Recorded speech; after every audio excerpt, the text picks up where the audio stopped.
নিসা 4 নম্বর সূরার প্রথম আয়াত। ইয়া আইয়ুহান নাসু তাকু রাব্বাকুমুল্লাযী খালাকাকুম মিন নাফসিন ওয়াহিদাহ। হে মানব সম্প্রদায়, মানব জাতি, ইত্তাকু রাব্বাকুম, তোমরা তোমাদের প্রতিপালককে ভয় করো, যিনি তোমাদেরকে সৃষ্টি করেছেন এক মানুষ থেকে। এক মানুষ থেকে তিনি তোমাদেরকে সৃষ্টি করেছেন। ওয়া খালাকা মিনহা যাওজাহা, এরপরে তিনি তার থেকে তার স্ত্রীকে সৃষ্টি করেছেন, মানে হাওয়া আলাইহিস সালামকে। ওয়া বাসসা মিনহুমা রিজালান কাসীরাও ওয়া নিসাআ, এবং এ দুইজনের মাধ্যমে আল্লাহ তাআলা গোটা পৃথিবীতে নারী এবং পুরুষকে ছড়িয়ে ছিটিয়ে দিয়েছেন। তো ওয়া খালাকা মিনহা যাওজাহা, তার থেকে তার জোড়াকে আল্লাহ তাআলা সৃষ্টি করেছেন প্রথমে এটা। আর আল্লাহ সুবহানাহু ওয়া তাআলা অন্য আরেক জায়গাতে বলেছেন, প্রত্যেকটা সৃষ্টিজীবের ক্ষেত্রে আল্লাহ তাআলা জোড়া সৃষ্টি করেছেন। এটা আল্লাহ সুবহানাহু ওয়া তাআলা কোরআনুল কারীমের মধ্যে উল্লেখ করেছেন। তাহলে এ হলো একটা আয়াত, এর মাধ্যমে আল্লাহ সুবহানাহু ওয়া তাআলা সারা পৃথিবীতে মানব জাতিকে ছড়িয়ে দিয়েছেন। আর একটা আয়াত আল্লাহ বলছেন, ইয়া আইয়ুহান নাস, হে মানুষ সকল, ইন্না খালাকনাকুম মিন যাকারিন ওয়া উনসা, আমরা তোমাদেরকে সৃষ্টি করেছি এক পুরুষ এবং এক নারী থেকে। আল্লাহ বলছেন যে ইন্না খালাকনাকুম, নিশ্চয় আমরা সৃষ্টি করেছি। তো আল্লাহ সুবহানাহু ওয়া তাআলা বলছেন যে আমরা সৃষ্টি করেছি, তাহলে কি আল্লাহ একাধিক? এই বিষয়টা বুঝার জন্য ডাক্তার জাকির নায়েকের বক্তব্য শুনতে হবে, এই বিষয়ে তার জবাব আছে। আর আমরা বলি যে আল্লাহ সুবহানাহু ওয়া তাআলা কোরআনুল কারীমের মাধ্যমে, হাদিসের মাধ্যমে যে বান্দাকে সম্বোধন করে কথা বলেছেন, সামনে চলে আসে, বান্দাকে সম্বোধন করে যে কথা বলেছেন, তো এখানে আল্লাহ সুবহানাহু ওয়া তাআলার প্রত্যেকটা কথার মধ্যেই অলংকার রয়েছে। প্রত্যেকটা কথার মধ্যে অলংকার আছে, মানে সৌন্দর্য, মানে ভাষার আলাদা একটা মান সেখানে রয়েছে। তো এই দিক থেকে আমরা যখন বাইরের কোনো মানুষের সাথে কথা বলি, বাড়ি কোথায়? নওদাপাড়া। নওদাপাড়াতে কি কি আছে, কি কি করেছেন আপনারা? তখন আপনি একাই করে থাকলেও একার শব্দ উল্লেখ করবেন, এটা কিন্তু মানানসই না। তখন আপনি বলবেন যে আমরা এই এই কাজ করেছি, আমরা এলাকাতে এই এই কাজ করেছি, আমরা মসজিদে এই এই কাজ করেছি। যদিও আপনি একাই করে থাকেন তবুও এটা হচ্ছে ভাষার একটা অলংকার, এটা হচ্ছে ভাষার একটা সৌন্দর্য। আল্লাহ সুবহানাহু ওয়া তাআলা এক এবং একক হওয়া সত্ত্বেও তিনি ভাষার ক্ষেত্রে সৌন্দর্য গ্রহণ করেছেন। ওয়াজআলনাকুম শুউবা ওয়া ক্বাবাইলা লিতাআরাফু, এরপরে আল্লাহ সুবহানাহু ওয়া তাআলা মানব জাতিকে আলাদা আলাদাভাবে বিভক্ত করেছেন বিভিন্ন বংশ এবং গোত্র দিয়ে, যাতে করে লিতাআরাফু, মানুষ একে অপরের সাথে পরিচিত হতে পারে। তে পরিচিত হওয়ার একটা মাধ্যম হচ্ছে এই বিবাহ। এর মাধ্যমে এক এলাকার নারীর সাথে আরেক এলাকার পুরুষ বিবাহ হচ্ছে, এক জেলার থেকে আরেক জেলার নারী পুরুষ বিবাহ হচ্ছে, এক বংশ থেকে আরেক বংশের নারী পুরুষ বিবাহ হচ্ছে। একে অপরের আত্মীয়তার সম্পর্ক তৈরি হচ্ছে, এতে করে লিতারাফু একে অপরের পরিচিত হচ্ছে। অথচ অনেকের ক্ষেত্রে এমনটা দেখা যায় যে বিবাহের আগ পর্যন্ত ছেলে মেয়েকে চিনত না, মেয়ে ছেলেকেও চিনত না, এক বংশ আর এক বংশকে চিনত না, কিন্তু বিবাহের মাধ্যমে আল্লাহ সুবহানাহু ওয়া তাআলা সম্পর্কটাকে এমন মধুর করে দিয়েছেন যে ওই বংশের লোকদেরকে যদি কেউ কিছু বলে তাহলে এরা দৌড়িয়ে চলে যায়। আল্লাহ সুবহানাহু ওয়া তাআলা এভাবে বিষয়টাকে তুলে ধরেছেন, ইন্না আকরামাকুম ইনদাল্লাহি আতকাকুম। তারপর আল্লাহ বলেছেন যে নিশ্চয় তোমাদের মধ্যে সম্মানিত ব্যক্তি হচ্ছে সেই যে আল্লাহকে বেশি ভয় করে। তাহলে সম্মান মর্যাদা এটা হচ্ছে আল্লাহর পক্ষ থেকে, এটা চাইলেই পাওয়া যায় না। এটা অর্জনের মাপকাঠি হচ্ছে তাকওয়া।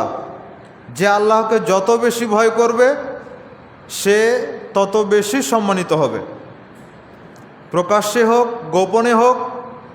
আল্লাহ সুবহানাহু ওয়া তাআলাকে ভয় করার মাধ্যমেই সম্মান পাওয়া যাবে। ঠিক আছে ওপর। আচ্ছা, আগের আয়াতে আল্লাহ সুবহানাহু ওয়া তাআলা সূরা নিসার 1 নম্বর আয়াতে একই কথা বলেছেন, ওয়াত্তাকুল্লাহ, তোমরা আল্লাহকে ভয় করো, আল্লাযী তাসাআলুনা বিহি ওয়াল আরহাম, আল্লাযী তাসাআলুনা বিহি,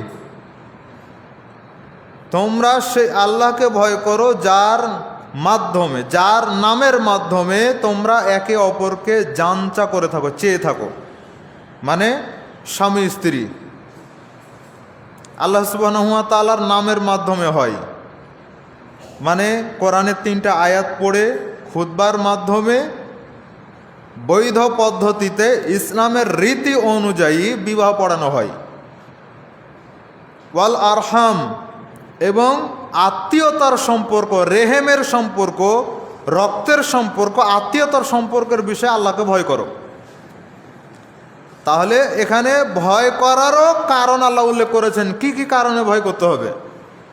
একটা হচ্ছে বিবাহগত সম্পর্ক, আর একটা হচ্ছে রেহেমের সম্পর্ক। মানে বাবা মার সাথে কি আচরণ করতে হবে এটা তো আল্লাহ আরেক জায়গায় বলেছেন, কিন্তু ওই খারাপ আচরণ করার পূর্বে শতবার ভাবতে হবে। আত্মীয়তার সম্পর্ক ওরা নষ্ট করবে, কিন্তু আমি নষ্ট করতে পারবো না। সে যতই আমার সাথে খারাপ ব্যবহার করুক, তার সাথে আমি গভীরভাবে চলতে না পারলে অন্তত সম্পর্কটা টিকিয়ে রাখতে হবে। এই জন্য আল্লাহকে ভয় করতে হবে।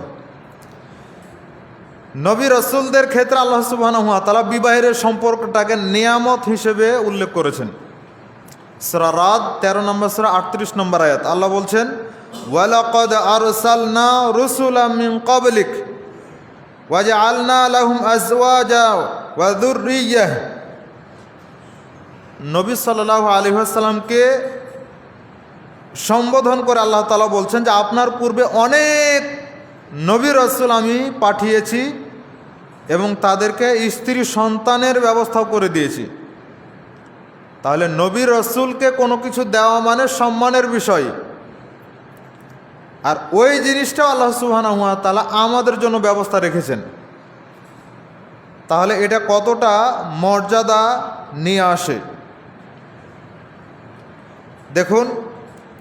হাদিস তো উল্লেখ করা হয়েছে যে বিবাহের উপকারিতা কি। সেক্ষেত্রে বলা হয়েছে যে আগাদ্দুলিল বাসার ওয়া আহসানুলিল ফারাজ,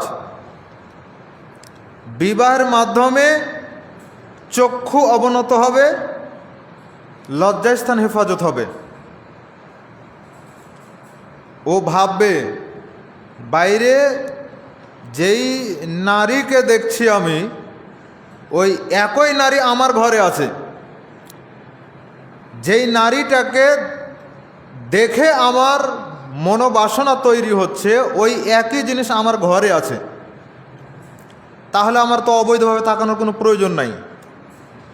আমার বৈধটার দিকে যদি আমি লাগাতার ধরে তাকিয়ে থাকি, কোনো তো গুনাহ হবে না, বরঞ্চ নেকি হবে। কিন্তু যদি বেগানা নারীর দিকে এই অসতর্কতা বশত প্রথম দৃষ্টি যাওয়াতে কোনো গুনাহ নাই, কিন্তু বুঝতে পারছেন যে ওটা নারী, তাতে সে কোন পরিচয়ের নারী, সে কি আমার চাচি, সে কি আমার মামি, সে কি আমার দুঃসম্পর্কে খালা, সে কি আমার দুঃসম্পর্কের দাদি, সেটা দেখার বিষয় নয়।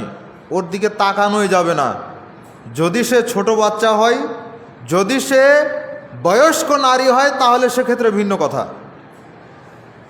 কারণ বয়স্কদের ক্ষেত্রে স্বাভাবিক পর্দা থাকে, যুবতী নারীর মতো পর্দা তাদের নয়। আর ছোট বাচ্চা, ওর জন্য পর্দার আদব আছে, কিন্তু পর্দার জরুরিয়াত নাই যখন সে ছোট বাচ্চা তখন। কিন্তু আমরা তো মনে করি যে ও যুবতী হয়ে গেছে, ও ক্লাস 9-10-এ পড়ে, তবুও তার পর্দার প্রয়োজন বোধ করে না। কলেজে পড়ে, তারপরেও বাড়িতে যদি মেহমান আসে, তখন ওই মেয়েটাকে আগিয়ে দেয় তার মেহমানদারি করার জন্য। এগুলো হচ্ছে লজ্জাহীনা অভিভাবকদের কাজ। আগাদ্দুলিল বাসার ওয়া আহসানুলিল ফারাজ। রাসূল সাল্লাল্লাহু আলাইহি ওয়াসাল্লাম বলেছেন, রাস্তাতে কোনো নারীকে দেখে যদি মনের ভিতর ওয়াসওয়াসা তৈরি হয়, তাহলে তুমি তোমার বাড়িতে ফিরে যাও, তুমি তোমার স্ত্রীর সাথে মেলামেশা করো। কারণ ওর কাছে যা আছে, তোমার বাড়িতে যে হালাল বৈধভাবে থাকা নারীটা আছে, তার কাছেও তাই আছে। এটা রাসূল সাল্লাল্লাহু আলাইহি ওয়াসাল্লামের মুখের ভাষা।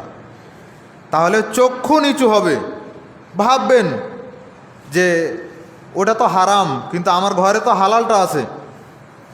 ও আহসানুলিল ফারাজ, লজ্জাস্থানের হেফাজত হবে। এতদিন ঠিকই বাইরের নারীকে দেখে কত মনের বাসনা জেগেছে, কত চোখ দিয়ে চোখের জেনা হয়েছে, মুখ দিয়ে কত ধরনের বাজে মন্তব্য হয়েছে, গান বাজনার মতো নোংরা জিনিস পর্যন্ত কানের ভিতর বেজেছে, কোনো সমস্যা হয়নি। কিন্তু এই জিনিসগুলোকে ঠেকানোর জন্য আল্লাহ সুবহানাহু ওয়া তাআলা স্ত্রী দিয়েছেন। তখন মনে হবে যে আমি তো বৈধভাবেই পূরণের সুযোগ পাচ্ছি, তাহলে আমার এটার কি দরকার। যদি কারো চারিত্রিক সমস্যা থাকে, তাহলে এটা অতিক্রম করতে পারে। কিন্তু কেউ যদি নিজেকে বাঁচাতে চায় যে আমি নিজেকে পাপ থেকে বাঁচাবো, তাহলে রাসূল সাল্লাল্লাহু আলাইহি ওয়াসাল্লাম তাকে এইভাবেই সমাধান দিয়েছেন। আবু হুরায়রা রাদিয়াল্লাহু তাআলা আনহু বলছেন, তার আগে বলি, আল্লাহ সুবহানাহু ওয়া তাআলা বলছেন সূরা নূরের 32 নম্বর আয়াত, 24 নম্বর সূরা 32 নম্বর আয়াত, যে ওয়া আনকিহুল আয়ামা মিনকুম ওয়াস-সালিহিন, যে তোমাদের মধ্যে যারা আয়াম, কথা বলছেন কেন? অভ্যাস পরিবর্তন হলো না? তোমাদের মধ্যে যারা আয়াম, অবিবাহিত, তাদেরকে তোমরা বিবাহের ব্যবস্থা করে দাও। অস-সালিহিন, যারা সৎ, মিন ইবাদিকুম ওয়া ইমাইকুম, এবং যারা দাস দাসী রয়েছে তাদের মধ্যে যারা সৎ, তাদেরও বিবাহের ব্যবস্থা করে দাও। তার মানে, একটু অ্যালার্মটা বন্ধ করতে হবে। তার মানে হচ্ছে, আপনার বাড়িতে থাকা ছেলে মেয়ে অবিবাহিত, তারা যদি সৎ হয়, তাহলে তাদের বিবাহের ব্যবস্থা করতে হবে। দাস দাসী যদি থাকে, যাদের দায়িত্ব আপনার উপরে আছে, তাহলে তারা সৎ হলে তাদের বিবাহের ব্যবস্থা করতে হবে। এখন তারা সৎ নয়, দুশ্চরিত্রের, তাহলে তাদের দায়িত্ব আপনি নিতে পারবেন না। এখন আপনি দেখছেন যে দায়িত্ব না নিলেও নয়, নিজেরই ছেলে মেয়ে, নিজেরই ভাতিজা ভাতিজি, নিজের সম্পর্কের, তাহলে তাদেরকে আগে, আবার বলছে নাকি, তাহলে তাদেরকে আগে সৎ বানাতে হবে, সোজা হিসাব। এটা হলো কৌশল। তাদেরকে আগে সৎ বানিয়ে তারপরে এটার উপর আমল করতে হবে। আরও অনেক আয়াত রয়েছে। আবু হুরায়রা রাদিয়াল্লাহু তাআলা আনহু বলছেন, রাসূল সাল্লাল্লাহু আলাইহি ওয়াসাল্লাম বলেছেন, সালাসাতুন হাক্কুন আলাল্লাহি আউনুহুম, তিন শ্রেণীর মানুষ রয়েছে, যেই তিন শ্রেণীর মানুষের দায়িত্ব আল্লাহ সুবহানাহু ওয়া তাআলার উপরে। তিন শ্রেণীর মানুষের দায়িত্ব হচ্ছে আল্লাহ তাআলার উপরে। আগের আয়াতেও আল্লাহ তাআলা এই কথাই বলেছেন, ইয়াকুনুল ফুকারা ইউগনিহিমুল্লাহু মিন ফাদলি, যদি তারা গরিব হয়, যদি তারা ফকির হয়, যাদের বিবাহ দেওয়ার জন্য আপনাকে বলা হলো, তারা যদি গরিব হয়, ফকির হয়, মিসকিন হয়, তাহলে তাদের বিবাহের ব্যবস্থা তোমরা করে দাও। আল্লাহ সুবহানাহু ওয়া তাআলা নিজ অনুগ্রহে তাদেরকে ধনী বানিয়ে দিবেন। ধনী মানে কি কোটি কোটি টাকার মালিক না, সাংসারিক বিষয়গুলো মেনটেন করার জন্য যা প্রয়োজন হয় আল্লাহ সুবহানাহু ওয়া তাআলা ব্যবস্থা করে দেবেন। আজকে আমাদের সমাজে মনে করা হয় যে আগে ওই ছেলে মেয়ে আগে নিজের পায়ে দাঁড়াক, টাকা পয়সা ইনকাম করুক, জমি জমা কিনুক, নিজের লাইফটাকে সেটেল করুক, তারপরে বিবাহ করবে। এই পদ্ধতি মুহাম্মদ সাল্লাল্লাহু আলাইহি ওয়াসাল্লাম সরাসরি দেননি। তবে আগের জুমাতেও বলেছি, ছেলে সাবালক হয়েছে মানে ওকে কর্ম করতে হবে, এটা মুহাম্মদ সাল্লাল্লাহু আলাইহি ওয়াসাল্লাম শিখিয়েছেন, নিজের জীবন দিয়ে তিনি শিখিয়েছেন। সাবালক হওয়ার পরেও 12 বছর, 14 বছর, 15 বছরের যুবক মুহাম্মদ সাল্লাল্লাহু আলাইহি ওয়াসাল্লাম চাচার সাথে সিরিয়া চলে গেছেন ব্যবসা করার জন্য। 20 বছরও নয়, 12 বছর, 14 বছর, 15 বছরের যুবক। অল্প কদিনের মধ্যেই আবার তিনি চলে গেলেন খাদিজা রাদিয়াল্লাহু তাআলা আনহার ব্যবসা নিয়ে। তারপরেই 25 বছর বয়সে বিয়ে হলো। তাহলে ইনকামের সিস্টেম মুহাম্মদ সাল্লাল্লাহু আলাইহি ওয়াসাল্লাম দেখিয়েছেন। আর একটা হলো যে ব্যবসা করা, অন্যান্য ইনকামের চাইতে ব্যবসার এটাতে বরকত আছে বেশি। যারা সৎ ব্যবসায়ী মুহাম্মদ সাল্লাল্লাহু আলাইহি ওয়াসাল্লাম তাদের ব্যাপারে বলেছেন যে তারা নবীগণ, শহীদগণ, সিদ্দিকগণের সাথে জান্নাতের মধ্যে অবস্থান করবে। সৎ ব্যবসায়ী যারা তাদের। তো তাহলে অনেকে এখন চাকরি করছেন, আমিও চাকরি করছি, তো চেষ্টা করতে হবে পাশাপাশি ছোট হোক বড় হোক কোনো একটা ব্যবসা দাঁড় করানোর। চকলেট বিক্রি করা হোক না কেন, কলা বিক্রি করা হোক না কেন, এটাও তো একটা ব্যবসা। আপনাকে তো কোটি কোটি টাকা নিয়ে কাপড়ের দোকান দিতে হবে না, আপনাকে কোটি কোটি টাকা নিয়ে যে বিশাল একটা বিজনেস নিয়ে বসতে হবে এটাও তো জরুরি নয়। আপনার যা আছে আপনি তাই দিয়ে শুরু করেন। নাই, মানুষের বাড়িতে খাটেন, যখন টাকা পয়সা হবে তখন থেকে আপনি ব্যবসা শুরু করবেন। দোকানে শুরু করলে দোকানে ভাড়া লাগে, তা আল্লাহ সুবহানাহু ওয়া তাআলা শুধু দোকানের মধ্য দিয়ে রিজিক বের করে দেন এমনটা নয়। কত মানুষ দেখেন রাস্তার পাশে দোকানের সামনে বসে বসে ডিম বিক্রি করছে, হয় না এরকম? শীতের সময় যদি আপনি এই রাস্তার মুখে একেবারে ডিম নিয়ে বসেন তো কেউ আপনার কাছে ভাড়া চাইবে? কেউ ভাড়া চাইবে না। তাহলে এটাও করা যায়, কোনো সমস্যা নাই। যদি এমন হয় যে আপনি চাকরি করছেন সেখানে পাচ্ছেন 10,000 টাকা, আর যে বিজনেস আপনি চালু করে রেখেছেন, চালাচ্ছেন, সেটাতে আপনার হয়তো কখনো লাভ হচ্ছে 50 টাকা, কখনো লাভ হচ্ছে 100 টাকা, তো এটাই হচ্ছে বরকত। ওটা হচ্ছে আপনার ইনকাম আর এটাই হচ্ছে বরকত। দুইটাকে এক জায়গায় করেন, আল্লাহ সুবহানাহু ওয়া তাআলা বাড়িয়ে দিবেন। শুধু ইনকাম থাকলে হয় না, ইনকাম টিকিয়ে রাখার জন্য বরকত লাগে। তো আল্লাহ সুবহানাহু ওয়া তাআলা বললেন যদি গরিব হয় তাহলে তাদের আল্লাহ সুবহানাহু ওয়া তাআলা ধনী বানিয়ে দিবেন। তাহলে রাসূল সাল্লাল্লাহু আলাইহি ওয়াসাল্লাম যে বললেন যে যুবক সম্প্রদায় যাদের সামর্থ্য আছে বিবাহ করো, যদি সামর্থ্য না থাকে তাহলে তোমরা সিয়াম পালন করো। তাহলে সিয়াম পালন করব যদি সামর্থ্য না থাকে, তাহলে ওইটা কোনটা? ওটা আমরা ধরে নিতে পারি যৌন অক্ষমতা। আর প্রাথমিক অবস্থায় বিবাহের জন্য যা কিছু লাগে খরচ, তবে প্রচলিত সমাজের এইরকম খরচ নয়। মোহর দেওয়ার মতো, তারপরে ভরণ পোষণের জন্য যা লাগে, তাতে ওই মাংস আর খুরমা খেতে হবে, বিরিয়ানি খেতে হবে, এই অর্থ নয়। দিনাতিপাত করতে পারলেই হয়। তো গরিবের লেভেলটা আল্লাহ সুবহানাহু ওয়া তাআলা উল্লেখ করে দিয়েছেন যে গরিব হয়েছে তো কি হয়েছে, তার মানে গরিব হলেও বিবাহ করা যায়। কিন্তু আমাদের ডিমান্ড তো বেশি, বড়লোক থেকে শুরু করে একেবারে গরিব পর্যন্ত কারো ডিমান্ড কম নয়। সবাই চাই সুন্দরী বউ, সবাই চাই ধনী পরিবার, সবাই চাই ক্ষমতাশীল, আর শেষে গিয়ে তখন দিনদারিতা। তাও ওইটা দেখে কি না? কোরআন পড়তে জানো? হ্যাঁ জানি। কোনো দিন তো ওই মহিলাদের মাধ্যমে শুনে দেখা হয় না। রাসূলের পদ্ধতিতে সালাত পড়তে জানো? কোনো দিন দেখা হয়নি। আল্লাহ কোথায় আছে মানে আকীদা মানহাজটা চেক করবে, কোনো দিন করা হয়নি। আমরা আগেও বলেছি, যখন পাত্রী দেখতে যাবেন এ বিষয়ে যখন আলোচনা হবে, তখন এগুলোও বলবো যে আকীদা মানহাজও চেক করতে হবে। না হলে ওকে বিবাহ করলে আপনি আপনার মনের বাসনা পূরণ করতে পারবেন, কিন্তু আদর্শ পরিবার তৈরি করতে পারবেন না। যার আকীদা মানহাজ ঠিক নাই, ওকে দিয়ে আদর্শ পরিবার তৈরি হবে না।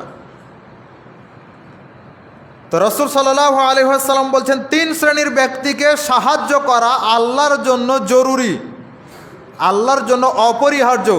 তার এক শ্রেণী হচ্ছে আল মুজাহিদু ফি সাবিলিল্লাহ, যে ব্যক্তি আল্লাহর পথে জিহাদ করতে যায় তাকে সাহায্য করা আল্লাহর জন্য জরুরি হয়ে যায়। যারা এখন জিহাদ করে তাদের জন্য তো এটা একটা ভালো একটা মেসেজ যে আল্লাহর সহযোগিতা আছে। তো যদি জিহাদ করতে হয় তো জিহাদ করেন। গুলির আওয়াজ শুনলে আর ককটেল বমের আওয়াজ শুনলে পালিয়ে আসতে পারবেন না। আল্লাহর সাহায্য নেবেন না আপনি, ওই পর্যন্ত অপেক্ষা করেন। এগুলো সব প্রশিক্ষণ ছাড়াই মুজাহিদ। এত ভয় কাজ করে। যদি আপনার পিছনে শক্তি থাকে তাহলে কি আপনার এত ভয় লাগবে? কোনো ভয় লাগবে না। তা আপনার পিছনের শক্তি হচ্ছে প্রশিক্ষণ, ওই প্রশিক্ষণ নাই তা আপনি কি দিয়ে জিহাদ করবেন? ঠিক মিছিল করতে করতে যেমনই গুলির আওয়াজ শুরু হলো, কয়েক সেকেন্ডের মধ্যে গোটা মাঠ খালি। এরা কি জিহাদ করবে? 2 নাম্বার, আল মুকাতাবুল্লাযী ইউরিদুল আদা, ওই দাসদাসী যেই দাসদাসী তার মনিবের সাথে চুক্তিবদ্ধ যে তোমাকে আমি এত টাকায় কিনেছি, 10 লাখ টাকায় কিনেছি, তুমি যদি এই টাকা পরিশোধ করতে পারো তোমাকে মুক্ত করে দেব। তো এখন যদি এই দাস বা দাসী যদি চেষ্টা করে, আল্লাহর কাছে যদি সাহায্য চায় যে আল্লাহ আপনি আমাকে মুক্ত করার ব্যবস্থা করে দেন, আমি মুক্ত হতে চাই, তো আল্লাহ সুবহানাহু ওয়া তাআলা তাকে সাহায্য করবেনই করবেন। আল্লাহর জন্য এটা জরুরি হয়ে যাবে। 3 নাম্বার হচ্ছে ওয়ান্নাকিহুল্লাযী ইউরিদুল আফাফ, যে ব্যক্তি নিজের চরিত্রকে ঠিক রাখার জন্য বিবাহ করতে চাই, এই ব্যক্তিকে আল্লাহ সুবহানাহু ওয়া তাআলা সাহায্য করবেন। এখন কিভাবে কি করবেন? বয়সও হয়ে গেছে, বাড়ি থেকেও বিয়ে দিতে চায় না, অথচ আপনি এখন মোটামুটি চলতেও পারেন। সেক্ষেত্রে পরামর্শ হলো যে মেয়ের জন্য অভিভাবক লাগে, জরুরি। মেয়ের যদি অভিভাবক না থাকে, মানে অভিভাবকের সম্মতি না থাকে, আর যদি তাকে নিয়ে কোর্ট ম্যারেজ করে, লাভ ম্যারেজ করে, আর আরও কিছু করে ফেলে, তো এই বিবাহ হারাম, এই বিবাহ চলবে না। আল্লাহ রাসূল 3 বার বলেছেন ফানিকাহুয়া বাতিল বাতিল বাতিল, এই বিবাহ বাতিল বাতিল বাতিল, এই বিবাহ হবে না। তাহলে একটা মেয়ের ক্ষেত্রে সে সাবালিকা হোক আর নাবালিকা হোক, কুমারী হোক আর তালাকপ্রাপ্তা হোক, কুমারী হোক আর ওই বিধবা হোক, যেটাই হোক না কেন, নারীর যদি বিবাহ হতে হয় তাতে ওই এই কি বলছে, কুমারী পুরুষের সাথে হোক আর একজন স্ত্রী আছে তার দ্বিতীয় স্ত্রী হিসেবে হোক, যেভাবে হোক না কেন, একটা নারীর বিবাহ হতে হলে তার অভিভাবক লাগবে। আর পিতার যতদিন বেঁচে আছে, পিতার অনুপস্থিতিতে অভিভাবক অন্যজন হবে, কিন্তু পিতার উপস্থিতিতে অন্য কেউ অভিভাবক হতে পারবে না। আপনি বললেন যে আমার চাচা আছে, আমার বাপ আছে, তো তারা অভিভাবক হোক, তারা ওলি হোক। জি না, এই সুযোগ আল্লাহ এবং তার রাসূল দেননি। হ্যাঁ, যদি মেয়ের বাপ বিদেশে থাকে তাহলে তার সম্মতি লাগবে, তার অনুপস্থিতিতে মাহারাম একজন পুরুষ ওলি হিসেবে কাজ চালিয়ে দেবে, এটা ঠিক আছে। অথবা যদি সুযোগ থাকে তো ওই পিতা, এই প্রতারণার যদি সুযোগ না থাকে তো ওই পিতা মোবাইলের মাধ্যমেই বিবাহ পড়াবে। মূলত বিবাহ পড়াতে হয় বাপকে। আমরা ইমাম বা আলেম দিয়ে যে বিবাহ পড়াই, তো এটা তিনি খুতবা দেন মাত্র, আর বাকি লেখালেখির কাজ যা থাকে তা হয়। বাকি নিয়ম কানুনের ক্ষেত্রে তিনি সহযোগিতা করেন গাইডলাইন হিসেবে, কিন্তু মূল কাজটা হচ্ছে বাবার। ছেলের ক্ষেত্রে ছেলে নিজেই নিজের অভিভাবক। ওই যে বলেছি, সাবালক হয়ে গেছে মানে বাবার দায়িত্ব শেষ হয়ে গেছে। আর বাবার হোটেলে খাওয়ার এত সুযোগ নাই, নিজের জন্য কিছু করতে হবে, নিজে ইনকাম করার জন্য চেষ্টা করতে হবে। আমরা তো আলহামদুলিল্লাহ, আল্লাহর মেহেরবানি যে পড়াশোনা অবস্থাতেই আমরা ওই এখন 10 টাকা ইনকাম করলে তখন 2 টাকা করেছি, কিন্তু করা হয়েছে, অনেকে করেও। কিন্তু এখনও কিছু রয়েছে অলস প্রকৃতির ছেলে, যারা ওই চায় যে বিবাহ পর্যন্ত তো চলুক, বাবার হোটেলে বিবাহ পর্যন্ত তো চলুক, তারপরে তখন দেখা যাবে। এই রকমটা নয়।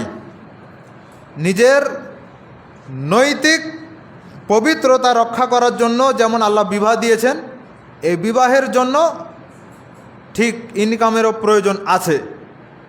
তো আল্লাহ সুবহানাহু ওয়া তাআলা সাহায্য করবেন। যার টাকা পয়সা আছে তার তো আর দরকার নাই, কিন্তু যার টাকা পয়সা নাই, যে গরিব, তাকে আল্লাহ সাহায্য করবেন। আগেরগুলো যত কবি, যত প্রতিষ্ঠিত মানুষ, যাদের নাম আপনার ব্রেনে থাকে, যাদের নামগুলো আপনি বইয়ের পাতায় পাতায় পড়েছেন, এই মানুষগুলো বিবাহ করে তারপরে নিজে প্রতিষ্ঠিত হয়েছেন। আর আপনি মনে করছেন যে আমি আগে প্রতিষ্ঠিত হই তারপরে বিবাহ করব। কিন্তু ততদিন পর্যন্ত কি হবে? ততদিন পর্যন্ত যত পাপ হবে, এগুলো দায়িত্ব কার? এগুলো দায়িত্ব কার থাকবে? আর এগুলোরই বা পাপের ভার নিবে কে? রাসূল সাল্লাল্লাহু আলাইহি ওয়াসাল্লাম বলেছেন যে এর পাপের ভার নিতে হবে বাপকে। বাপ এগুলোর ভার নিবে, কারণ যথাসময়ে বিবাহ দেয়নি। এবার আসেন, রাসূলুল্লাহ সাল্লাল্লাহু আলাইহি ওয়াসাল্লাম বিবাহের ক্ষেত্রে কেমন গুরুত্ব দিয়েছেন। আনাস রাদিয়াল্লাহু তাআলা আনহু বলছেন, 3 জন ব্যক্তি রাসূল সাল্লাল্লাহু আলাইহি ওয়াসাল্লামের বাড়িতে আসলেন তার ইবাদত সম্পর্কে জানার জন্য। 3 জনই হচ্ছে নতুন ইসলাম গ্রহণকারী। তো নতুন ইসলাম গ্রহণকারী মানে নিজের জন্য বিধানগুলো একটু কঠিন হতে পারে। আপনি মুসলিম, আপনার বয়স 60 বছর, তো আপনি কোনো দিন পড়াশোনা করেননি, আমি যখন বলছি তখনই আপনার কাছে কঠিন হয়ে যায়।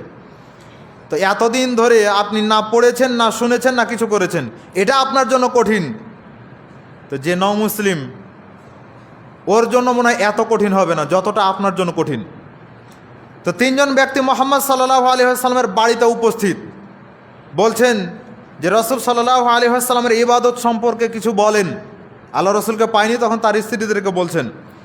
তো রাসূল সাল্লাল্লাহু আলাইহি ওয়াসাল্লামের স্ত্রীরা বললেন যে আল্লাহ রসুল এইরকমভাবে ইবাদত করতেন। তখন তিনজনই বলল, আইনা নাহনু মিনান নবী সাল্লাল্লাহু আলাইহি ওয়াসাল্লাম ক্বাদ গুফিরা লাহু মা তাকাদ্দামা মিন যামবিহি ওয়া মা তাআখার। কোথায় মুহাম্মদ সাল্লাল্লাহু আলাইহি ওয়াসাল্লাম আর কোথায় আমরা? শুনেছি তার জীবনের আগের পরের গুনাহ আল্লাহ তাআলা ক্ষমা করে দিয়েছেন, কিন্তু আমাদের জীবনের আগের পরের গুনাহ আল্লাহ তাআলা অটো ক্ষমা করে দেননি। তার অল্প আমল করলেই চলে, কিন্তু আমাদেরকে বেশি বেশি আমল করতে হবে। তাই একজন ব্যক্তি বলল যে, একজন বলছে যে আম্মা আনা ফাইন্নি উসাল্লিল লাইলা আবাদা, আমি সারা রাত ধরে সালাত আদায় করব। ভালো কাজ, তাই না? সারা রাত ধরে সালাত আদায় করব। আরেকজন বলছে আনা আসুমুদ দাহার, আমি কোনোদিন সিয়াম ছাড়বো না, প্রতিদিন সিয়াম পালন করব। ওয়ালা উফতির, একদিনও ছাড়বো না। তারপরে আরেকজন বলছে আনা আতাজিলুন নিসা ফালা আতাজাওয়াজু আবাদা, আমি কোনোদিন বিবাহই করব না। বিবাহ করলে আগেরগুলো তো একটা একটা পার্ট নিয়েছে, আর এখন এনি বলছে আমি বিবাহই করব না।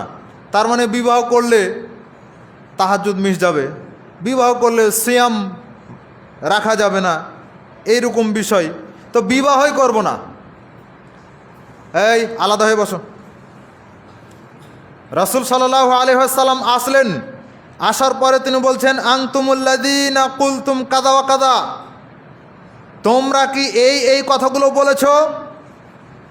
আল্লাহি ইন্নী লা আখশাকুম লিল্লাহ ওয়া আতকাকুম লাহু, আমি আল্লাহ তাআলার কসম করে বলছি যে আমি আল্লাহকে সবচাইতে বেশি ভয় করি, আর আমি হচ্ছি সবচাইতে বেশি তাকওয়াবান। লাকিন্নি আসুমু ওয়া উফতির, আমি সিয়াম পালন করি এবং আমি ইফতারও করি, মানে আমি সিয়াম ছাড়িও। মাঝে মধ্যে সিয়াম রাখি, মাঝে মধ্যে আবার ছেড়ে দেই। ওয়া উসাল্লি আরকুদ, আমি সলাত আদায় করি, সলাত ছেড়েও দেই। সলাত ছেড়ে দিই মানে কি? আপনার মতো 5 ওয়াক্তের জায়গায় 2 ওয়াক্ত পড়ি, 3 ওয়াক্ত ছেড়ে দিই, এরকম। সারা রাতের মধ্যে কিছু অংশে সলাত আদায় করি, কিছু অংশে ছেড়ে দিই। আতাজাওয়াজুন নিসা, আমি বিবাহ করে রেখেছি, আমার 9 জন স্ত্রী রয়েছে। ফামান রাগিবা আন সুন্নতি ফালাইসা মিন্নি, যে ব্যক্তি আমার সুন্নাতকে পরিত্যাগ করবে, যে ব্যক্তি আমার সুন্নাতের প্রতি বিরাগতা পোষণ করবে, সে ব্যক্তি আমার উম্মত থেকে খারিজ, সে ব্যক্তি আমার উম্মত থেকে বের হয়ে গেছে। তার মানে রাতের কিছু অংশে সালাত আদায় করা, কিছু অংশে ঘুমিয়ে থাকা, এটাই হচ্ছে সুন্নাত। কোনো দিন সিয়াম পালন করা, কোনো দিন সিয়াম ছেড়ে দেওয়া, এটাই হচ্ছে সুন্নাত। একটানা পুরো সপ্তাহ সিয়াম পালন করা, একটানা পুরো মাস সিয়াম পালন করা, একটানা সারা বছর সিয়াম পালন করা, এটা নিষিদ্ধ। এটা শুধু মুহাম্মদ সাল্লাল্লাহু আলাইহি ওয়াসাল্লামের জন্য জায়েজ ছিল। সেটাকে বলা হয়,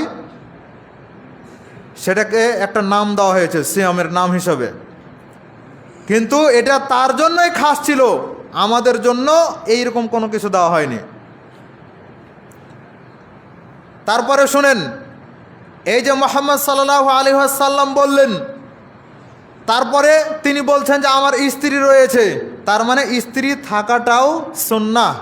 আরেকটা হাদিস, আনাস রাদিয়াল্লাহু তাআলা আনহু, আরেকটা হাদিসে আয়েশা রাদিয়াল্লাহু তাআলা আনহা বলছেন আন-নিকাহু মিন সুন্নতি, আল্লাহ রাসূলের মুখের ভাষা, যে আমার সুন্নাত হচ্ছে বিবাহ করা, সুন্নাত হচ্ছে বিবাহ করা। ফামাল্লাম ইয়ামাল বিসুন্নতি ফালাইসা মিন্নি, যে ব্যক্তি সুন্নাত থেকে বিরাগতা পোষণ করবে, সে ব্যক্তি আমার উম্মতের বাইরে, সে ব্যক্তি আমার উম্মত নয়। রাসূল সাল্লাল্লাহু আলাইহি ওয়াসাল্লাম এই কথা বলছেন। আগের হাদিস রয়েছে সহিহ বুখারী 5063 নম্বর হাদিস, পরের হাদিস রয়েছে ইবনে মাজাহ 1846 নম্বর হাদিস, হাদিস সহিহ। তার মানে বিবাহ থেকে দূরে থাকার কোনো সুযোগ নাই, বিবাহ থেকে দূরে থাকার কোনো সুযোগ নাই। মুহাম্মদ সাল্লাল্লাহু আলাইহি ওয়াসাল্লাম স্পষ্টভাবে এটা উল্লেখ করে দিয়েছেন। তারপরে তিনি বলছেন ইদা তাজাওয়াজাল আবদু ফাকাদ ইসতাকমালা নিসফুদ্দিন, যে ব্যক্তি বিবাহ করে সে ব্যক্তি অর্ধেক দিন পূর্ণ করলো। তার মানে সালাত আদায় করেন, সিয়াম পালন করেন, যাকাত দেন, হজ করেন, এত বড় বড়, এত দামি দামি, এত মহামূল্যবান ইবাদত করছেন, সবগুলো ইবাদত মিলিয়ে হচ্ছে অর্ধেক, আর বিবাহটা হচ্ছে অর্ধেক। এ হলো মোট পূর্ণ ঈমান। এ হচ্ছে মোট পূর্ণ দিন। তো এত কিছু করার পরেও বিবাহ নামক একটা ইবাদত না করার ফলে আপনার দিন অর্ধেক হয়ে থেকে যায়। বিবাহ করলে দিনটা পূর্ণ হবে, কিন্তু শুধু বিবাহ করলেন, অর্ধেক দিন আগালো। আর পরের অংশ আল্লাহ রসুল বলছেন যে ফালিয়াত্তাকিল্লাহা ফিন নিসফিল বাকি, সে যেন বাকিগুলোর জন্য সব কিছু, আরও অন্যান্য যা কিছু রয়েছে এই সব কিছুর জন্য সে যেন আল্লাহকে ভয় করে। তার মানে সব কিছুতেই আল্লাহকে ভয় করতে হবে। আর বিবাহ হচ্ছে একটা ইবাদত। রাসূল সাল্লাল্লাহু আলাইহি ওয়াসাল্লাম যেখানে সুন্নাত হিসেবে উল্লেখ করেছেন সেটা ইবাদত নয় কি? ইবাদত। আপনি যে সালাতে রফল ইয়াদাইন করেন তো এটা সুন্নাত, তো এটা ইবাদতের অন্তর্ভুক্ত। আপনি যে সূরা ফাতিহার পর আমিন বলেন তো এটা তো কেউ বলেছেন ওয়াজিব, কেউ বলেছেন সুন্নাত, তার মানে ধরে নিলাম গুরুত্বপূর্ণ একটা আমল, এটাও তো ইবাদত। তো এটা যেমন ইবাদত, বিবাহটাও ইবাদত। ক্ষেত্র বিশেষে বিবাহ হচ্ছে ফরজ ইবাদত। সম্মানিত উপস্থিতি, রাসূল সাল্লাল্লাহু আলাইহি ওয়াসাল্লামের কাছে বিবাহ ছিল একটা প্রিয় জিনিস। বিবাহ ছিল একটা প্রিয় জিনিস মুহাম্মদ সাল্লাল্লাহু আলাইহি ওয়াসাল্লামের কাছে। এরপরে আসেন সাইদ ইবনে জুবাইর রাদিয়াল্লাহু তাআলা আনহু বলছেন, ইবনে আব্বাস রাদিয়াল্লাহু তাআলা আনহু বলছেন যে সাইদ তুমি কি বিবাহ করেছো? তো তিনি বলছেন যে না, বিবাহ করিনি। তখন তিনি বলছেন যে তুমি বিবাহ করো, কেননা এই উম্মতের মধ্যে সর্বশ্রেষ্ঠ ব্যক্তির একাধিক স্ত্রী ছিল। তার মানে বিবাহের মাধ্যমে সর্বশ্রেষ্ঠ ব্যক্তি হওয়ার একটা অপশান পূরণ হয়। এরপরে আসেন এই সম্পর্ক, এই বৈবাহিক সম্পর্ক জান্নাতের মধ্যেও অটল থাকবে। আপনারা একটু সামনে এগিয়ে বসেন তো। আপনারা কী ধরনের মানুষ আমি বুঝতে পারি না, পিছন থেকে মানুষ সামনে আসে কিভাবে? সামনে এগিয়ে বসেন। আর যদি সামনে আগাতেই দিবেন তাহলে রাস্তা করে রাখেন। লজ্জা শরম কখন হবে মানুষের?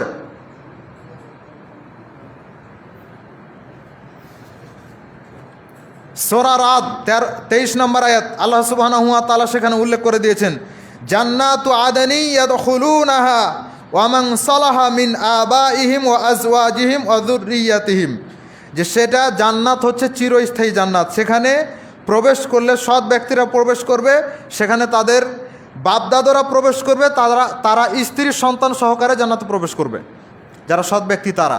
আর যদি তাদের সৎ মানে সন্তান, তাদের পিতামাতা, স্ত্রী তারা যদি সৎ হয় তাহলে একসাথে তারা থাকবে সেখানেও। স্ত্রীরা স্ত্রী হিসেবে থাকবে, স্বামীরা স্বামী হিসেবে থাকবে, মানে বৈবাহিক বন্ধন ঠিক থাকবে। বিবাহের উদ্দেশ্য কি? বিবাহের দুইটা উদ্দেশ্য আমরা বলি। একটা হচ্ছে বিবাহের মাধ্যমে যৌবিক চাহিদা পূরণ হয়, ওই যে যৌনাঙ্গের হেফাজত হয়, আল্লাহ রসুল বলেছেন।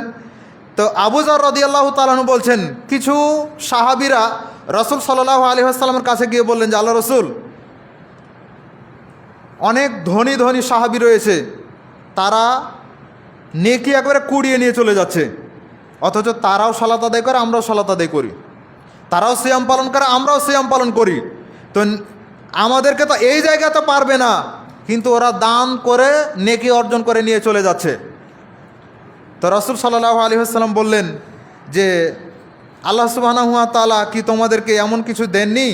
লাইসা ক্বাদ জাআলাল্লাহু লাকুম মা তাসাদ্দাকুন, আল্লাহ কি এমন কিছু তোমাদেরকে দেননি যেটা তোমরা করলে এই সাদাকার নেকি পাবে, দানের নেকি পাবে? সেগুলো কি?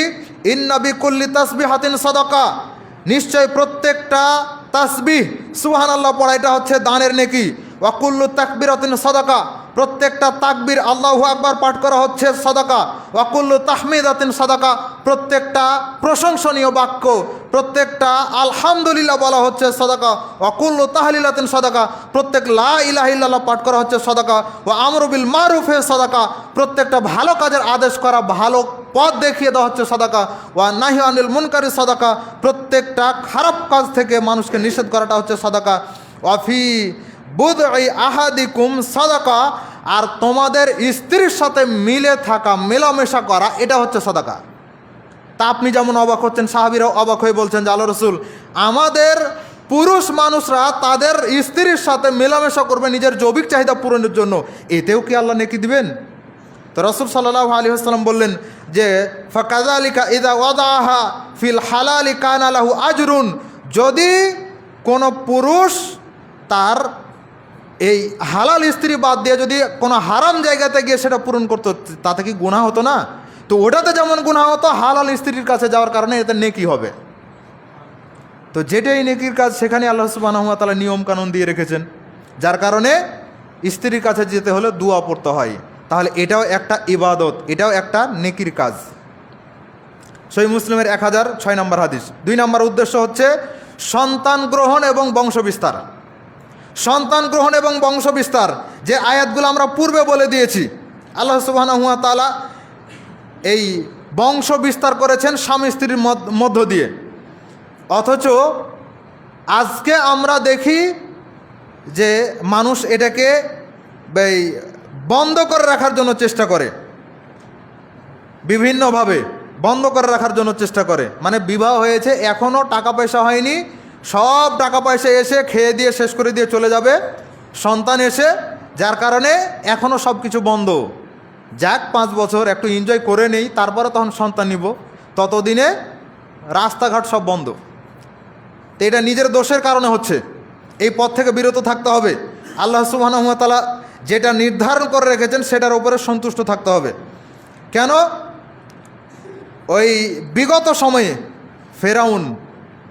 ফেরাউন সন্তান হত্যা করত যখন জানতো যে সন্তান হয়েছে ছেলে সন্তান, কারণ মূসা যেন দুনিয়াতে না আসলেই সব শেষ। তো সন্তান যদি ছেলে হয় তাহলে তাকে হত্যা করতে হবে, এটা ছিল ফেরাউনি নীতি। আর সেটা ছিল সন্তান প্রসব হওয়ার পরে। আর ওই ফেরাউনের ওই চরিত্রের চাইতে খারাপ চরিত্রের মানুষ হচ্ছে আজকের আধুনিক সমাজের এই মানুষগুলো, এই শিক্ষিত নামের অশিক্ষিত মূর্খ মানুষগুলো, যারা সন্তান পেটে থাকা অবস্থাতেই সন্তান নষ্ট করে, যারা সন্তান আসার আগেই পথঘাট সব বন্ধ করে দেয়, যে না কিছুদিন বিরত থাকি, একটু এনজয় করে নেই। তো সন্তান আসলে তো আল্লাহ সুবহানাহু ওয়া তাআলা আরও আনন্দ বাড়িয়ে দেয়, হয় না? আল্লাহ আরও আনন্দ বাড়িয়ে দেয়, পিতা মাতার মুখ উজ্জ্বল হয়ে যায়, কলিজা ঠান্ডা করে দেয়। যেটা সূরা মারিয়ামের মধ্যে 26 নম্বর আয়াত আল্লাহ সুবহানাহু ওয়া তাআলা উল্লেখ করেছেন, মারিয়াম আলাইহিস সালামকে আল্লাহ তাআলা এটা বলেছেন। তাহলে সন্তান সন্ততি এটা হচ্ছে প্রশান্তিদায়ক, এটা হচ্ছে কলিজা ঠান্ডা করা জিনিস। তা আপনি এটা এখনও বুঝেননি, নিয়ে দেখেন আপনার চাইতে আপনার বাবা মা বেশি বুঝবে, কারণ নাতি নাতনি তারা বেশি বুঝবে। মানে আপনি তো লালন পালন করছেন, কিন্তু দেখে মনে হবে যে তাদেরই ঔরসজাত সন্তান, যদিও বংশধারাই, কিন্তু মনে হবে তাদেরই ঔরসজাত সন্তান, যার কারণে তারা বেশি মহব্বত করে। মানে আপনি চান্সই পাবেন না কোলে নেওয়ার, ওরাই মানুষ করে দিবে। সম্মানিত উপস্থিতি, তাহলে এটা গেল একটা। আরেকটা হলো জাহেলি সমাজে সন্তান যখন মেয়ে হয়েছে, তখন মেয়ে হওয়ার পরে সন্তানকে হত্যা করা হয়েছে, অথবা কুয়াতে ফেলে দেওয়া হয়েছে, গর্তে ফেলে দেওয়া হয়েছে। আর আজকে মেয়ে সন্তান হয়েছে মানে কি খুব মুখ কালো হয়ে যায়, খুব বেজার হয়ে যায়। তো আশ্চর্যের বিষয় এটা, মেয়ে সন্তান হচ্ছে সুসংবাদ। যদি আপনার 20টা ছেলে সন্তান হয়, তো আপনি বাবা তাই তাদেরকে লালন পালন করবেন, সঠিক আদর্শ শিক্ষা দিবেন, কিন্তু মেয়ের যা ফজিলত ছেলে তাই ফজিলত নাই। মেয়ের যা ফজিলত সেটা হচ্ছে যে আপনি যদি কন্যা সন্তান হয় আর যদি তাকে লালন পালন করেন, সঠিক আদর্শ শিক্ষা দিয়ে তাকে যদি আপনি বিবাহ দিয়ে দিতে পারেন, তাহলে মুহাম্মদ সাল্লাল্লাহু আলাইহি ওয়াসাল্লাম আর আপনি মেয়ের বাবা জান্নাতে থাকবেন পাশাপাশি। মানে একেবারে পাশাপাশি, লাগালাগি, কোনো পার্থক্য নাই। একই ঘরের মধ্যে পাশাপাশি অবস্থান করবেন মুহাম্মদ সাল্লাল্লাহু আলাইহি ওয়াসাল্লাম আর মেয়ের বাবা। তো 10টা ছেলে সন্তান হলে ওইটাকে লালন পালন করবেন আপনি বাবা তাই, কিন্তু ওটার কোনো ফজিলত নাই, এক্সট্রাভাবে খাস কোনো ফজিলত নাই, কিন্তু এটার ফজিলত রয়েছে। তাহলে এগুলো বোঝা গেল। কিছু প্রয়োজনীয়তা আর বৈজ্ঞানিক বিষয় রয়েছে, তো সেগুলো মুমিন হিসেবে, ইমানদার মুসলিম হিসেবে বৈজ্ঞানিক তথ্য তালাশ যদি করেন আপনি, তো সেটা আপনার বিষয়। কিন্তু মুমিন হিসাবে আল্লাহ সুবহানাহু ওয়া তাআলা যেটা নাজিল করেছেন, যেটা দিয়েছেন, সেটার প্রতি পূর্ণ ঈমান থাকতে হবে। যদি সেটা পালন করার যোগ্য হন আপনি অবশ্যই পালন করতে হবে। বৈজ্ঞানিক ফজিলত থাক আর না থাক, থাকলেও আপনি পাবেন, না থাকলেও আপনি আল্লাহ সুবহানাহু ওয়া তাআলার আদেশ পালন না করার কারণে যে শাস্তির সম্মুখীন হওয়ার কথা ছিল সেটা থেকে বেঁচে যাবেন। তো তাহলে আল্লাহ সুবহানাহু ওয়া তাআলার আদেশ নিষেধগুলো সঠিকভাবে প্রমাণিত হয়ে গেলে বৈজ্ঞানিক ফজিলত থাক আর না থাক এটাকে আপনি অন্ধভাবেই মেনে নেন। আল্লাহ সুবহানাহু ওয়া তাআলা আমাদেরকে কবুল করুন, আমিন। ইনশাআল্লাহ ধারাবাহিক আলোচনার বিবাহের গুরুত্ব ফজিলত এই পর্যন্তই। আল্লাহ সুবহানাহু ওয়া তাআলা তৌফিক দিলে সামনে পরবর্তী বিষয় নিয়ে আলোচনা হবে। আল্লাহ সুবহানাহু ওয়া তাআলা আমাদেরকে কবুল করুন, আমিন। বারাকাল্লাহু লানা ওয়া লাকুম ফিল কোরআনিল আযীম। আলহামদুলিল্লাহি ওয়াহদাহু ওয়াসসালাতু ওয়াসসালামু আলা মান লা নাবিয়্যা বা'দাহু, আম্মা বা'দ। আল্লাহুম্মা সাল্লি আলা মুহাম্মাদ ওয়া আলা আলি মুহাম্মাদ কামা সাল্লাইতা আলা ইব্রাহিম ওয়া আলা আলি ইব্রাহিম ইন্নাকা হামিদুম মাজিদ। আল্লাহুম্মা বারিক আলা মুহাম্মাদ ওয়া আলা আলি মুহাম্মাদ কামা বারাকতা আলা ইব্রাহিম ওয়া আলা আলি ইব্রাহিম ইন্নাকা হামিদুম মাজিদ। ربنا ظلمنا أنفسنا وإن لم تغفر لنا وترحمنا لنكونن من الخاسرين. ربنا آتنا في الدنيا حسنة وفي الآخرة حسنة وقنا عذاب النار. আল্লাহ সুবহানাহু ওয়া তাআলা আমাদের সকলের জীবনের গুনাহগুলো মাফ করুন, আমিন। আল্লাহ তাআলা আমাদের সকলের ছোট বড় সব ধরনের পাপ ক্ষমা করুন, আমিন। আল্লাহ তাআলা আমাদেরকে পবিত্র কোরআন এবং সহিহ হাদিস নিজে পড়ে জেনে বুঝে সালাফদের মানহাজ অনুযায়ী আমল করার জন্য তৌফিক দান করুন, আমিন। শেষ একটা জিনিস বলতে হয়, সেটা হলো আমাদের সমাজের একটা ধারণা আছে যে বিবাহযোগ্য সন্তান বাড়িতে রেখে হজ করতে গেছে ওর হজই হবে না, এরকম একটা ধারণা প্রচলিত আছে। এই ধারণার কোনো ভিত্তি নাই। দুইটা আলাদা বিষয়, দুইটা আলাদা আলাদা বিষয়। যার ওপরে হজ ফরজ হয়েছে তার ওই ছেলে মেয়ে বিবাহ দেখ আর না দেখ ওর হজ ফরজ। আর বিবাহযোগ্য ছেলে মেয়ে আছে মানে যখন যোগ্য হয়ে গেছে তখন তার বিবাহ দেওয়াটা ফরজ। তা এখন 10 দিন আগে হোক আর পরে হোক সেটা তো বড় বিষয় নয়, কিন্তু সমাজ বলে কি ওই এত বড় যুবতী মেয়েকে বাড়িতে রেখে চলে গেছে মানে ওর হজই হবে না। এটা মানুষের ফতোয়া, এই ফতোয়ার 5 পয়সা দাম নাই। বরঞ্চ আল্লাহ সুবহানাহু ওয়া তাআলার ফতোয়া হচ্ছে যে আলী রাদিয়াল্লাহু তাআলা আনহুকে রাসূল সাল্লাল্লাহু আলাইহি ওয়াসাল্লাম বলছেন, আলী 3টা কাজে কখনো দেরি করিও না। অথচ ওই 3টা কাজেই আমরা দেরি করি। হানাফি বলেন আহলে হাদিস বলেন সবাই 3টা কাজে দেরি করিও না, ওই 3টা কাজে আমাদের দেরি হয়। 1, যখন সালাতের ওয়াক্ত হয়ে যাবে তখন তাড়াতাড়ি সালাত পড়ে নাও। 2, যখন কোনো ব্যক্তি মারা যাবে তাকে তাড়াতাড়ি দাফন করে দাও। 3, যখন তোমার সন্তান তোমার ভাতিজা ভাতিজি এরিয়ার মধ্যে যারা রয়েছে যখন বিবাহযোগ্য হয়ে যাবে তাড়াতাড়ি তাদের বিবাহের ব্যবস্থা করে দাও। কত ছেলে মেয়ে আমাদের দেখা ছেলে বিবাহের আগে একদিনও কাজ করতে যায়নি, আর বিবাহ হওয়ার পরে ঠিকই কাজ করে স্ত্রীকে খাওয়াচ্ছে। তো তাহলে আপনি কি চিন্তা করে বসে আছেন? পাপের ভার নিয়েন না, পাপ অনেক কঠিন জিনিস। রাসূল সাল্লাল্লাহু আলাইহি ওয়াসাল্লাম এটাই বলছেন, বাইহাকির হাদিস, যে যখন তোমাদের কারো সন্তান হয় দায়িত্ব হলো সন্তানের নাম রাখতে হবে, সুন্দর একটা নাম রাখো। তারপরে তাকে আদব শিক্ষা দিতে হবে। 7 বছর বয়সে কি সালাত ফরজ হয়? সালাত ফরজ হয় না, কিন্তু সালাত পড়তে কেন বলা হয়েছে? পড়াতে, আদব শিক্ষা দেওয়ার জন্য। তো ছোট থেকে আদব শিক্ষা দিতে হবে, এটা বাপ মার জন্য ফরজ। তাহলে আদব শিক্ষা দাও। তারপরে ছেলে হোক মেয়ে হোক যখন সাবালক সাবালিকা হয়ে যায় তখন তাদের বিবাহের ব্যবস্থা করে দাও। যতদিন পর্যন্ত বিবাহের ব্যবস্থা করে না দিচ্ছ ততদিন পর্যন্ত ছেলে এবং মেয়ে যদি সে পড়াশোনার দোহাই দিয়ে বিয়ে থেকে বিরত থাকে, যদি সে ইনকামের দোহাই দিয়ে বিয়ে থেকে বিরত থাকে, বিদেশ যাওয়ার নাম করে ওটার দোহাই দিয়ে যদি বিয়ে থেকে বিরত থাকে, তো বিরত থাকলো বটে কিন্তু পাপ থেকে কিন্তু বিরত থাকবে না। কি বলেন? পাপ থেকে বিরত থাকবে? ও হালাল কাজ থেকে বিরত থাকছে, পাপ থেকে বিরত থাকবে না। অতএব দ্রুত তার বিবাহের ব্যবস্থা করে দাও। বিবাহ যদি না দাও ও যত পাপ করবে এটা দায়ভার হচ্ছে বাবার। হাদিস বাইহাকি শুআবুল ঈমানের হাদিস। যদি দেখতে চান মাকতাবে শামেলা আছে আমার কাছে, সেটা থেকেও দেখানো যাবে। যদি দেখতে চান বাইহাকি শুআবুল ঈমান এখানে রাখা আছে, পুরোটাই আরবি কিতাব, তাও দেখাতে পারবো। কিন্তু বাবা মা হয়েছেন, সন্তানের সব কিছু খেয়াল রাখেন, কখন খেলো না খেলো খালি কল দিয়ে বারবার জিজ্ঞাসা করেন, আব্বু খেয়েছো, আব্বু পড়াশোনা হচ্ছে, গোসল ঠিকমতো করছো, সব কিছু খোঁজ নেন। কিন্তু যৌবিক চাহিদা এটা হচ্ছে আল্লাহ সুবহানাহু ওয়া তাআলা দেওয়া, আপনারটা আপনি বুঝেন, আপনার সন্তানেরটা বুঝবে কে? আল্লাহ সুবহানাহু ওয়া তাআলা আমাদেরকে বুঝার জন্য তৌফিক দান করুন, আমিন। সুবহানাকা আল্লাহুম্মা ওয়া বিহামদিকা আশহাদু আল্লা ইলাহা ইল্লা আনতা আস্তাগফিরুকা ওয়া আতুবু ইলাইক। আসসালামু আলাইকুম ওয়া রাহমাতুল্লাহি ওয়া বারাকাতুহু।